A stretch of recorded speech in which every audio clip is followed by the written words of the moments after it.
मान्यवर, हम सब जानते हैं धारा 370 कश्मीर के अलगाववाद का मूल।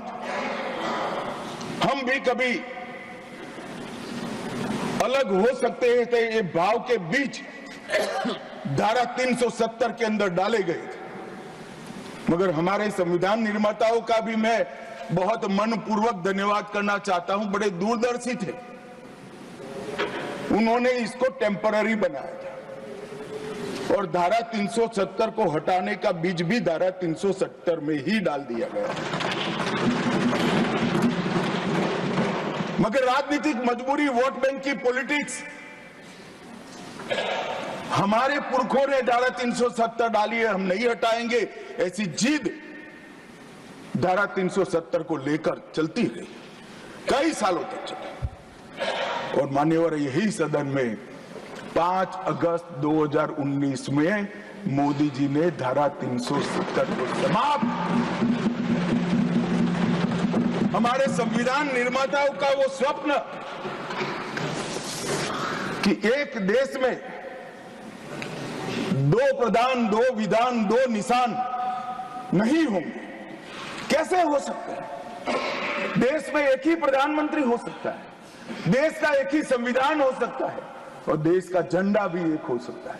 कैसे एक देश में 2 विधान, 2 प्रधान, 2 निशान हो सकते हैं? मगर चलाए गए, सालों तक चलाए गए और 5 और 6 अगस्त 2019 को इस देश में एक विधान, एक प्रधान और एक निशान का नया दौर, और वहीं से शुरू हुआ कश्मीर को हमेशा के लिए भारत के साथ एक रूप करने की प्रक्रिया। सबसे पहले डोगरी, हिंदी और उर्दू को राज्य की भाषा का स्टेटस दिया गया। मान्यवर, भ्रष्टाचार रोकने के लिए कोई एंटी करप्शन ब्यूरो की वहां रचना ही नहीं थी, क्योंकि रोकना ही नहीं चाहते थे। इतने सालों के बाद एंटी करप्शन ब्यूरो वहां बना। देश के सारे कानून वहां स्वीकार कर लिए गए, चाहे महिलाओं के अधिकार का हो, दलितों के अधिकार का हो, आदिवासियों के अधिकार का हो, बच्चों के अधिकार का हो, ये सारे कानून वहां स्वीकार कर लिए गए। पठानकोट से एक नाका परमिट रखी गई थी, एक भाव खड़ा करने के लिए कि देश के हिस्से में आप नहीं जा रहे हो। पठानकोट की नाका परमिट को नरेंद्र मोदी जी ने समाप्त कर और नया दौर शुरू हुआ, लोकतंत्र का, खुशहाली का, विकास का। आज ये कहते हैं क्या परिवर्तन आया है? मैं ध्यान से सुन रहा था, धैर्य न रहे ऐसे उकसाते थे, मगर मैं जवाब जरूर दूंगा। क्या परिवर्तन आया था? सुन लीजिए, 33 साल से आपके शासन में रात्रि के सिनेमा हॉल नहीं खुलते थे, सिनेमा हॉल ही नहीं खुलते थे हमारे शासन में। वहां 34 साल से मरहूम के जुलूस का, ताजिया का परमिशन नहीं था, हमारे समय में दिया गया। G20 की बैठक में दुनिया भर के डिप्लोमेट्स वहां शांति से गए, कश्मीर की संस्कृति, संगीत, खाना और कश्मीर की खूबसूरती को एंजॉय कर कर वो अपने अपने देश में वापिस गए। मान्यवर, इस देश में लाल चौक पर तिरंगा फहराने के लिए हम सब भी गए थे। प्रधानमंत्री और हमारे तत्कालीन राष्ट्रीय अध्यक्ष मुरली मनोहर जी के नेतृत्व में कश्मीर, कन्याकुमारी से कश्मीर यात्रा निकली थी। यहां से बहुत सारे लोग उसमें होंगे।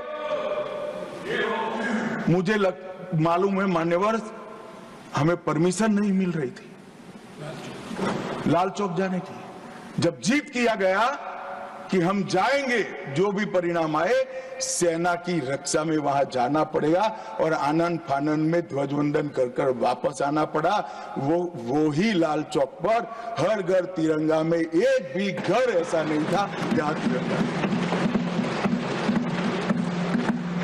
श्रीनगर में फॉर्मूला 4 कार रेसिंग हुआ, वही लाल चौक पर कृष्ण जन्माष्टमी का महोत्सव रंग चंग के साथ मनाया गया। मां शारदा देवी के मंदिर में दशकों के बाद दीपावली और सरस्वती पूजन हुआ। खीर भवानी का ज्येष्ठ अष्टमी का महोत्सव 22 साल के बाद मनाया गया।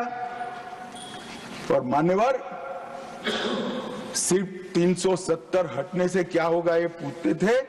इसके पीछे हमने कई सारे ऐसे कदम उठाए जिससे आतंकवादियों के साथ भारतीय बच्चों की जुड़ने की संख्या करीब करीब 0 हो गई है।